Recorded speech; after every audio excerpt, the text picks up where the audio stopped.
Amém, Senhor. Então, nesse mesmo sentimento, adorando a Deus, que você continue adorando a Deus no seu coração, ou pode cantar. Vamos declarar mesmo para Deus como Ele é bem-vindo aqui nesse lugar, como queremos a presença dEle aqui, que a gente não está aqui apenas para receber, mas para entregar a Ele uma adoração que Ele gosta, que Ele quer, que Ele anseia. Adora a Deus no seu coração, seja cantando, seja com pensamentos bendizendo o nome dEle, por tudo que Ele já fez na sua vida, tudo que Ele já fez no mundo, tudo que Ele está fazendo, ainda vai fazer quando Cristo voltar. Que sejamos verdadeiros adoradores, Senhor. Peço que o Senhor conduza a gente aqui nesse momento, seja de palavra, seja de adoração, que não seja algo apenas para a gente receber, mas também para ter o coração transformado, para dar um louvor agradável ao Senhor, seja no momento de música, no momento de louvor, seja no nosso dia a dia, que a gente tenha atitudes que agradam o coração do Senhor. Peço que o Senhor conduza o povo do Senhor ao arrependimento, aqueles que já conhecem o Senhor, já creem, já estão na caminhada com o Senhor, que o Senhor nos conduza a viver uma vida cada dia mais perto do Senhor, cada dia mais amando o Senhor, que o Senhor mostre na vida da gente como o Senhor é bom, como o Senhor nos ama, que o Senhor nunca nos deixe esquecer de como o Senhor é bom para a gente, do que o Senhor fez lá na cruz para a gente, do preço que o Senhor pagou, que a gente nunca esqueça disso. Peço que o Senhor conduza a gente nisso, a não nos esquecermos nem um dia, que a gente nenhum momento se esqueça, mas que o Senhor continue conduzindo a gente em arrependimento, em amor, em bondade para com os irmãos, para com os outros, com o mundo inteiro, imitando o exemplo que o Senhor deu por meio do Filho do Senhor Jesus, o Filho do Senhor, que é o Teu Filho Jesus, Senhor. Conduza a gente nesse momento, abra os corações aqui, seja aqueles que já creem no Senhor, aqueles que não creem ainda. Peço que o Senhor tenha misericórdia de cada um aqui, Senhor Deus. Nós precisamos do Senhor, estamos aqui para declarar isso. A gente poderia estar em qualquer lugar, poderia estar em casa, poderia estar numa festa, poderia estar fazendo qualquer outro tipo de coisa, mas, Senhor, que a gente está aqui nesse momento para receber a palavra do Senhor, para adorar o Senhor e para estar mesmo na presença do Senhor. Peço que o Senhor venha com a presença do Senhor nesse momento de uma forma diferente. Toca o coração de cada um aqui, que nenhum aqui venha sair da mesma forma que entrou, mas que venha receber conhecimento, venha receber ministração do Espírito Santo do Senhor, que não seja eu falando aqui, mas que seja o Senhor me usando. Senhor, coloca as palavras certas na minha boca, coloca a palavra que o Senhor quer ministrar aqui no coração daqueles que estão ouvindo, que ela entre no lugar certo, que não seja uma palavra que vai trazer algum tipo de entendimento errado, mas que o Senhor ministre ao coração de cada um exatamente o que o Senhor quer falar aqui, que eu seja um bom instrumento do Senhor. Peço em nome de Jesus, amém. Então, vamos lá, né? É a primeira vez que eu estou pregando, nunca preguei na vida, então eu estou meio nervoso, mas vai dar certo. E contar um pouco da experiência de como é que é pregar pela primeira vez, um negócio que, assim, contar um pouco do feedback, né, de como é que foi minha semana, que eu fiquei mais tempo tentando descobrir o que eu ia pregar, o que eu ia falar, do que preparando a palavra em si. Se eu demorei, sei lá, o dia inteiro para preparar a palavra, eu demorei a semana inteira para descobrir o que Deus queria falar, porque eu acredito que não é algo que a gente, né, que eu quero compartilhar aqui, mas é o que Deus quer compartilhar, e a gente precisa estar mesmo com o coração ligado no Senhor, atento para saber o que Ele quer falar com a gente, para não ser um pensamento que a gente vai acabar confundindo, eu acho que isso aqui é de Deus, ou então, às vezes é Deus falando com a gente acha que não é Ele, a gente ignora, né? Então, eu fiquei pensando, fiquei orando muito tempo, pedindo para Deus me mostrar qual a vontade dEle, o que Ele quer ministrar aqui. E um tema que tocou muito no meu coração foi um tema que está lá em Jeremias, capítulo 29, 11, primeiramente, que não precisa abrir aí, se não tiver na hora fácil aí, mas que diz assim, é Deus dizendo, porque eu sei os planos que tenho para vocês, diz o Senhor, são planos de bem, não de mal, para lhes dar o futuro pelo qual anseiam. Então, Deus está dizendo aqui, né, explicando um pouco do que está dizendo aqui, que Deus, Ele tem planos para a vida da gente, Ele não está alheio para como a gente vive, para se a gente vive da forma que a gente quer, ou enfim, se a gente está passando mal, se a gente está com dificuldade, se a gente está alegre, Ele não está alheio a isso, Ele não está ligando, Ele não está assim, ignorando isso, mas Ele tem planos e Ele quer que a gente viva esses planos, porque lá em Romanos capítulo 12, versículo 2, se não me engano, diz que a vontade de Deus é boa, perfeita e agradável, e Ele quer que a gente viva essa vontade, não por meio de uma imposição ou algo assim, mas porque Ele nos ama. Uma analogia que eu acho muito interessante de compartilhar, que algumas vezes que eu já tive a oportunidade de falar na salinha, que os meninos que estão aqui que participam da salinha sabem, é a de um pai, né, fazendo essa analogia, que é a de um pai que se preocupa com seu filho, né, um pai que tem um filho de 5 anos, ele não vê um menino indo para lá, rumo da tomada, e diz assim, não faz isso, não coloca o dedo lá, porque ele quer privar o filho de se divertir, porque ele, eu não quero que meu filho se divirta, e aquilo é muito legal, não vou deixar ele fazer isso. Não tem nada a ver com isso. A questão é que mesmo que o filho não entenda no momento, o pai não quer que o filho faça tal coisa, faça determinada coisa, porque ele quer preservar a vida do filho. E talvez não precise explicar naquele momento, porque o filho não tem capacidade de entender ainda. E essa é a nossa relação com Deus. Que não é que Deus quer privar a gente de coisas boas no mundo, enfim. É exatamente o contrário, porque Ele é um pai bom que se preocupa, Ele sabe exatamente o que faz mal e o que não faz mal. Então, isso é o que está dizendo aqui nesse versículo, é que Deus tem planos a nosso respeito, e são planos de fazer bem e não de fazer mal, e Ele quer que a gente confie nisso. E lá em Efésios capítulo 1, versículo 4 diz assim, mesmo antes de criar o mundo, Deus nos amou e nos escolheu em Cristo, para sermos santos sem culpa diante dEle.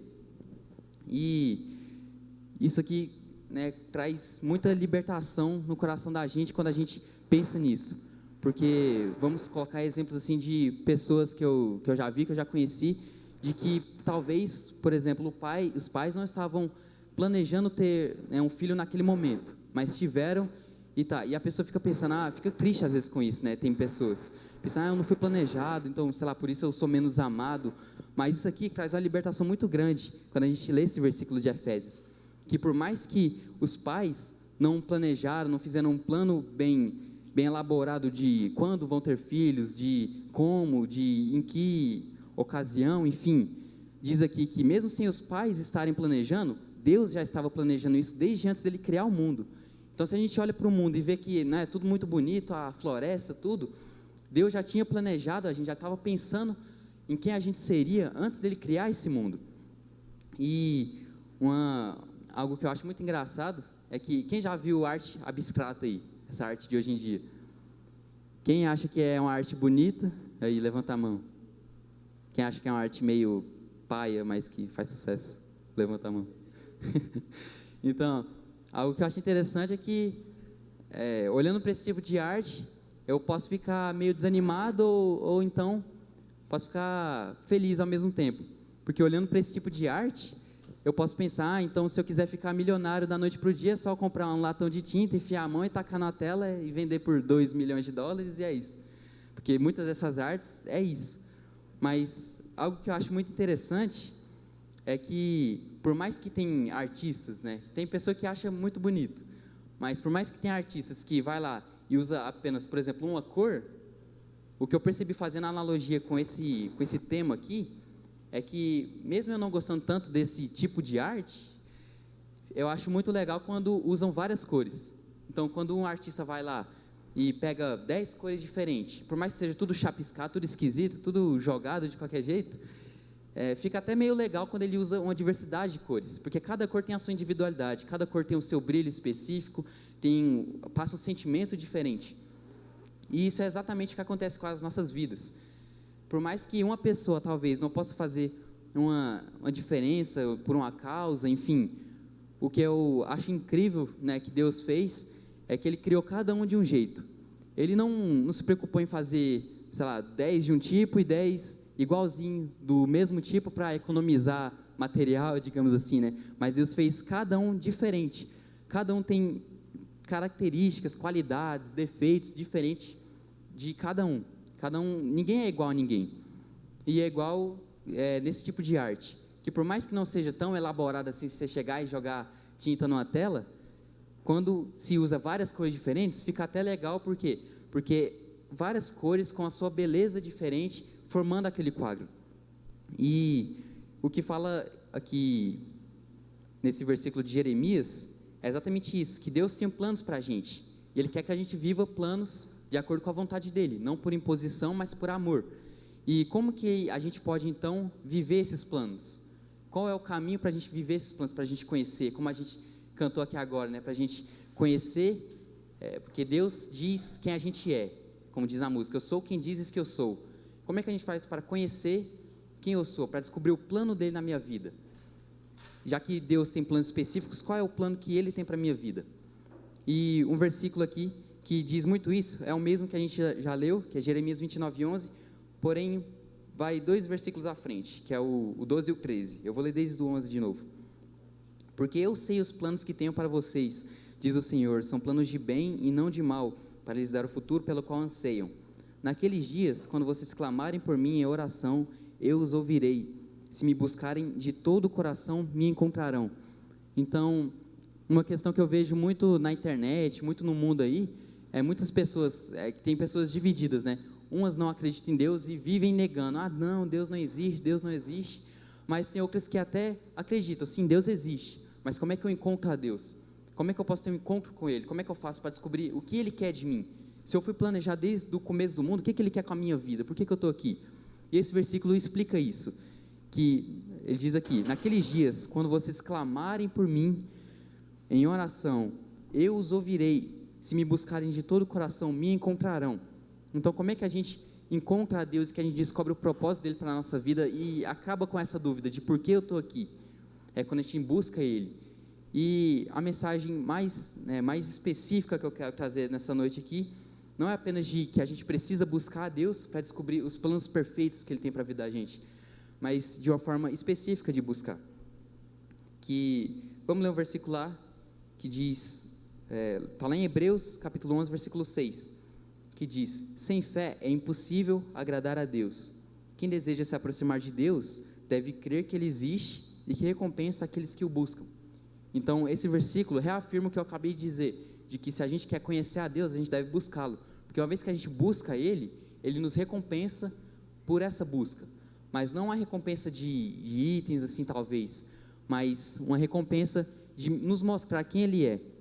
E um versículo, uma passagem que exemplifica muito isso, que está lá em Mateus 16:13, que eu vou ler aqui, mas antes de ler, queria perguntar, quem tem cachorro aí? Só quem tem cachorro. Beleza. Agora, quem tem gato? E agora, quem tem os dois? Então, algo que quem tem cachorro vai entender mais ou menos, quem tem gato vai entender mais ou menos, mas quem tem os dois vai entender quase que perfeitamente isso que eu vou falar agora. Qual que é a reação de um cachorro quando você sai e quando você volta para casa? Qual que é a reação dele? Ele fica paradão te olhando e é isso? Ele faz uma festa, ele pula, você saiu faz 2 minutos e já voltou, ele pula parecendo que ele não te vê faz 2 anos.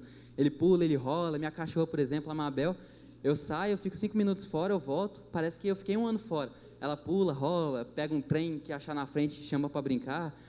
Mas o negócio que eu acho até meio paia é que, na questão dos gatos, é que eu posso sair, ficar 1 ano, se eu voltar, ele só me dá moral se eu tiver com alguma coisa na mão. Se eu não tiver, ele pode estar deitado e ele fala, ó, beleza, tchau, vai dormir, vai comer, vai fazer o que for. Mas se eu tiver com alguma coisa na mão, aí ele vem, né, interesseiro. Já minha cachorra, eu posso estar com alguma coisa na mão, posso não estar, posso estar do jeito que for. Ela vem por quem eu sou, porque ela gosta de mim, ela gosta de brincar comigo, é por isso que ela vem até mim, quando eu saio, nem que seja por 2 minutos. Já meu gato, eu posso ficar 1 ano fora, ele não vem em mim se eu não tiver com uma sacolinha, com alguma coisa que pareça de comer, ou então alguma coisa que pareça para ele. E o que é a analogia que eu estou querendo dizer aqui? É que a forma que Deus quer que a gente busque a Ele, não é apenas buscando, mas é buscando de todo o coração, como diz em Jeremias 29:13. Então, como que a gente pode buscar a Deus de todo o coração? O que significa isso? E algo que exemplifica isso é a questão entre a multidão que seguia Jesus, quando Ele esteve aqui na terra, e os discípulos. A gente pode fazer um contraste entre esses dois, qual que é a diferença entre discípulo e multidão? Falando que, exemplificando em coisas que aconteceram, vamos ler lá, como eu já tinha falado, Mateus 16:13, que diz assim: Jesus foi para a região que fica perto da cidade de Cesareia de Filipe.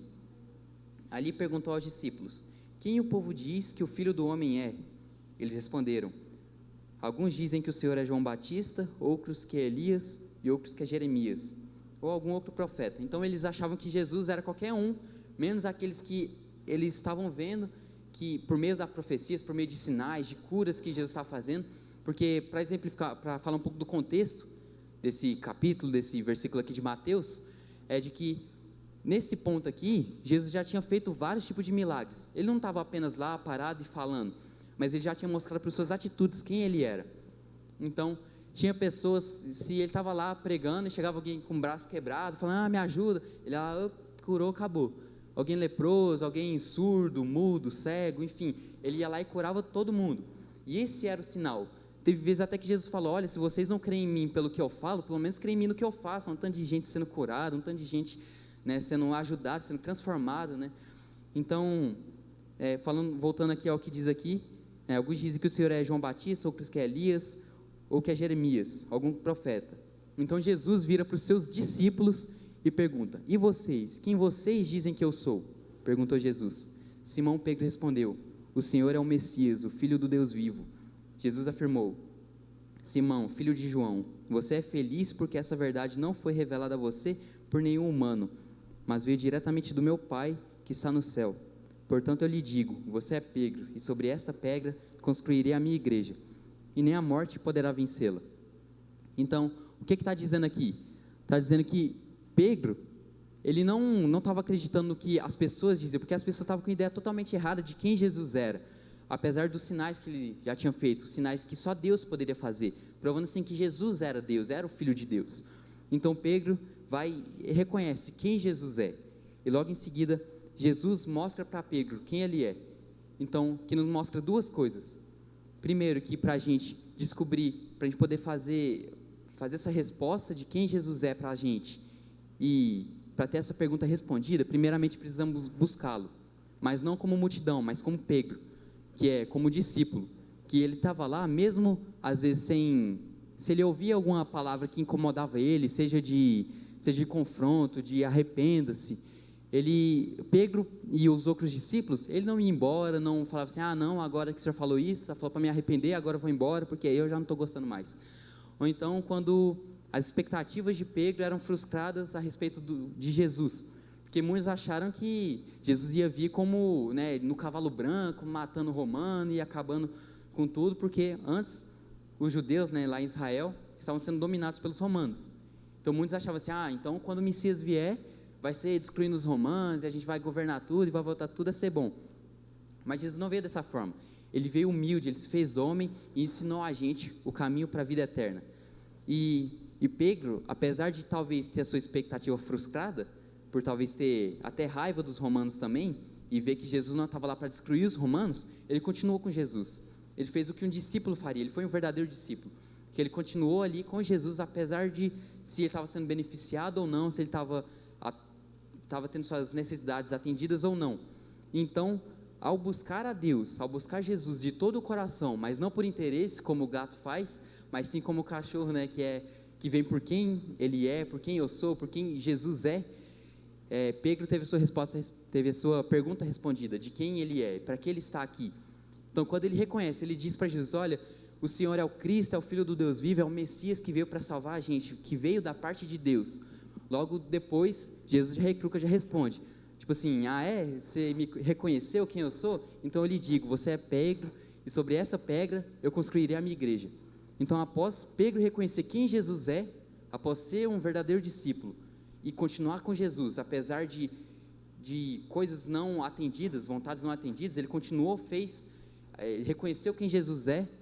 Então ele teve a sua pergunta, né, crucial na nossa vida respondida, né, de quem ele é. E a vontade de Deus é que a gente também tenha essa pergunta respondida no nosso coração.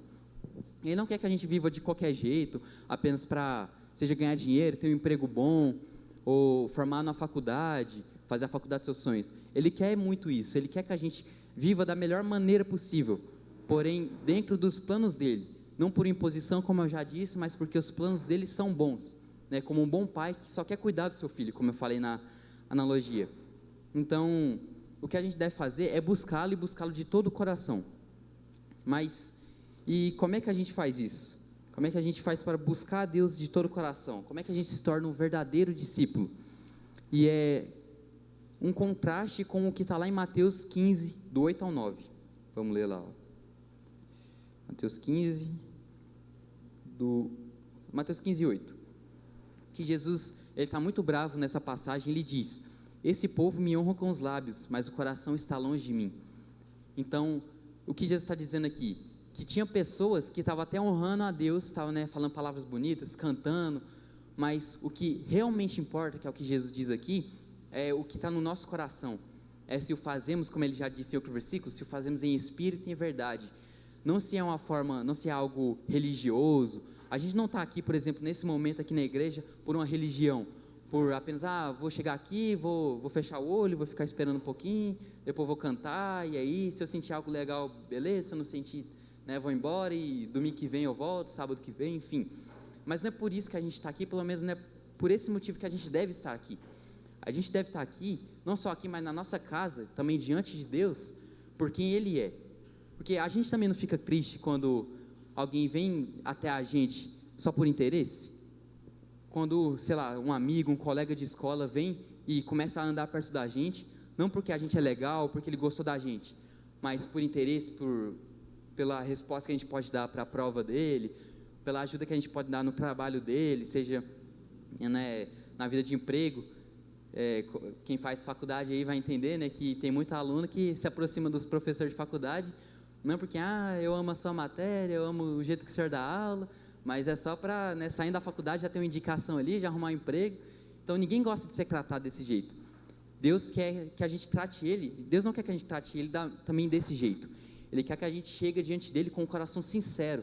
Ele quer que a gente chegue diante dEle por quem Ele é, não pelo que Ele pode dar com as mãos dEle, mas por quem Ele é em si, pelo seu caráter, pelo que Ele já fez por nós, pela sua bondade.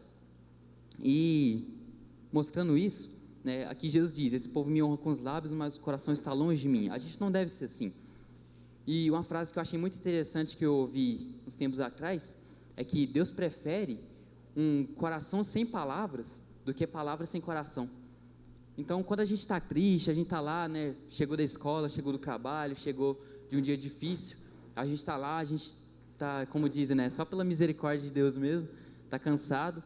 Deus prefere muito mais, que a gente só chega lá e fica diante dele calado, só pensando, só assim, falando: Jesus, obrigado por esse dia, só ali, talvez em pensamento. Ele prefere muito mais isso, de coração, mas com poucas palavras, ou palavras simples, do que alguém que chega e fala: Senhor, obrigado por esse glorioso dia, e desse, né, no beneplácito da tua bondade. E Deus prefere muito mais alguém com um coração sincero do que palavras bonitas. Deus não está nem para, assim, Deus não se importa com palavras bonitas se não tiver um coração, se não tiver uma raiz por baixo. A árvore pode ser bonita do jeito que for, se não tiver raiz firmada ali, se não tiver com pelo menos o dobro da árvore, né, tem muita gente que fala que muitas árvores têm o dobro dela para baixo. Então, se a gente não tiver primeiramente com o coração fixo em Deus, a gente não vai durar muito, pelo menos na caminhada cristã. Vai vir uma aprovação, a gente já vai desistir, vai vir uma dificuldade, a gente já vai pensar: Deus não me ama, não, então eu vou para o mundão mesmo, porque, né, me prometeram que minha vida seria boa, que, né, Jesus veio para me salvar, mas olha o que está acontecendo, eu vou embora. Mas não é isso que Deus quer. Deus quer que a gente seja sincero diante dele. E lá em Joel, capítulo 2, versículo 12 até o 13, diz algo muito interessante, que é esse profeta, né, profeta Joel, ele estava profetizando acerca do fim dos tempos, de quando Jesus vai voltar para buscar aqueles que criam na mensagem dele. Então ele diz assim: por isso o Senhor diz: voltem para mim de todo o coração, venham a mim com jejum, choro e lamento, não rasguem as roupas em sinal de tristeza, rasguem o coração. Então, o que significa assim, não rasguem as roupas?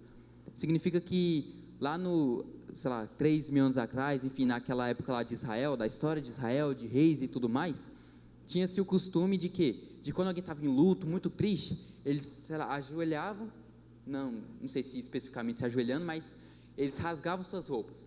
Então se o pai de alguém morreu, eles ficavam muito tristes, rasgavam as roupas em sinal de tristeza. Se eles pecavam contra Deus e viam um profeta e falava: se arrependam e chorem por isso, porque senão Deus vai se afastar de vocês. por causa do seu pecado, eles ficavam muito tristes, se arrependiam e rasgavam suas vestes. Porém, isso foi virando um costume, isso foi virando algo, né, da boca para fora, digamos assim, né, das roupas para fora. Então, quando acontecia alguma coisa, eles iam lá e rasgavam a roupa, mas tipo assim, aí pronto, arrependi, é nóis, agora me abençoa aí, não castiga a gente mais não. Mas não é isso que Deus quer da gente. Deus não é bobo, Deus não está falando assim, beleza, rasgou, então está tudo jóia. Não, Deus está interessado no que está aqui dentro. Ele é onisciente, Ele sabe o que está acontecendo aqui dentro da gente, Ele sabe o que a gente está pensando, se a gente está triste, se a gente está feliz, está preocupado. Então Ele quer que a gente rasgue o nosso coração diante dEle. Ele quer que a gente chegue diante dEle, ainda que sem palavras, a gente diz, Senhor, eu realmente pequei, eu posso ter feito uma coisa horrível, mas Ele quer muito que a gente chega diante dEle e fala, Senhor, eu pequei, né, como aquele cara daquele versículo, eu não vou lembrar qual que é, mas que ele chega diante de Deus e diz, miserável homem que sou, tem misericórdia de mim, Senhor. E enquanto isso, estava um fariseu lá, orando, falando assim, Senhor, obrigado por como eu fui bom, por como eu sou bom, por como o Senhor me permite dar o dízimo, Deus estava muito interessado, estava muito mais interessado naquele que diz, eu sou miserável, eu pequei, eu errei, mas que pelo menos estava reconhecendo, que pelo menos estava lá dizendo, sim, eu errei, estava lá pelo menos assim, eu errei, mas eu me arrependo, eu reconheço o meu erro. Enquanto tinha outro que, estando no erro que fosse, ou talvez até moralmente falando mais certo que o outro, mas o coração dele estava sujo. E Deus quer isso, que a gente chega diante dele e rasga o nosso coração. Ele quer que a gente chega e fale o que a gente está sentindo, né? Então, como isso pode ser aplicado na prática, no dia da gente, quando a gente foi embora para casa hoje, ou durante a semana, durante as nossas vidas, como que a gente pode aplicar isso na prática? A gente deve chegar diante de Deus, seja pecando, seja, assim, Deus quer que a gente venha como a gente está. Deus não quer que a gente se arrependa e se torne um ótimo cristão, para depois vir para Ele, para depois vir e fazer a vontade dEle. Ele quer que a gente venha do jeito que a gente está, porque tem o versículo que diz, que Jesus diz assim, sem mim nada vocês podem fazer. E a Bíblia não está mentindo, sem Jesus a gente não pode fazer absolutamente nada. A gente não pode abandonar o pecado sem Jesus, a gente não pode mudar de vida, seja moralmente, seja até no nosso coração, sem Jesus. Então a gente precisa chegar diante dEle e dizer, Senhor, realmente, como esse cara disse, né, que eu acabei de citar, miserável homem que sou, mas tem misericórdia de mim. Eu realmente errei nesse dia, eu tenho errado, eu tenho pecado, mas me perdoa. E Deus diz que Ele não resiste a um coração contrito. O que é contrito? Um coração arrependido, um coração sincero. Ele não resiste. O que quer dizer que Ele não resiste? É que Ele não olha e fala assim, será mesmo, né? Será que você está merecendo? Porque a gente nunca mereceu. Mas quando a gente pede perdão para Deus, de verdade, de coração, de todo o nosso coração, como está dizendo aqui nesses versículos, Ele coloca sobre a gente o que era para ter colocado sobre Cristo. Porque Cristo, sim, Jesus foi perfeito, Ele nunca pecou. Ele foi tentado da mesma forma que a gente, mas Ele nunca pecou. E o que era para Cristo receber, que era honra, glória e tudo mais, Deus concede isso a gente, alegria e vida verdadeira. Lá em João 14,6 diz que Jesus é o caminho, a verdade e a vida. E que se a gente crê nele, a gente está andando no caminho, a gente tem a vida dentro da gente, a gente está andando na verdade. Então, Jesus quer que a gente ande com Ele e que a gente tenha a nossa vida moral, digamos assim, a nossa vida espiritual baseada nas nossas atitudes, mas baseada no que Cristo fez pela gente. Ele é a nossa esperança. A Bíblia diz que Jesus é a nossa esperança viva.